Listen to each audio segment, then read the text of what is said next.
आपण अनेकदा रेल्वेने प्रवास करतो. अशा वेळी काही अडथळ्यांमुळे ट्रेन लेट होतात. त्यातच आपल्याला कंटाळा येतो आणि आपल्या जेवणाची देखील गैरसोय होती. पण चिंता नसावी, रेल्वेने तुमच्यासाठी खास सोय केली आहे. काय ती पाहूया. काही लांब पल्ल्याच्या रेल्वे उशिरानेच धावतात. त्यामुळे अशा रेल्वेचं वेळापत्रक हे कधीच वेळेवर नसतं. मग प्रवाशांची तारांबळ होते. त्यावरचाच उपाय म्हणून रेल्वेने काही नियम काढलाय.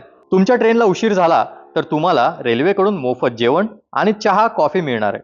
एवढंच काय, संध्याकाळचा स्नॅक्स आणि डिनर देखील मिळणार आहे. IRCTCच्या केटरिंग पॉलिसी अंतर्गत तुम्हाला मोफत जेवण मिळणार आहे. मात्र सध्या ही सुविधा केवळ प्रीमियम गाड्यांपुरतीच मर्यादित आहे. नेमकं ही सुविधा कोणत्या ट्रेनमध्ये उपलब्ध आहे पाहूया. राजधानी एक्सप्रेस, शताब्दी एक्सप्रेस किंवा दुरांतो एक्सप्रेसमध्ये ही सुविधा मिळणार आहे. या गाड्या नियोजित वेळेपेक्षा 2 किंवा 3 तास जर लेट धावल्या तरच ही सुविधा तुम्हाला मिळणार आहे. त्यामुळे गैरसोय झाली तरी चिंता नसावी. आमचा हा व्हिडिओ तुम्हाला कसा वाटला आमच्या कमेंट बॉक्समध्ये नक्की कळवा आणि NDTV मराठीच्या सर्व सोशल मीडिया प्लॅटफॉर्मला फॉलो करा.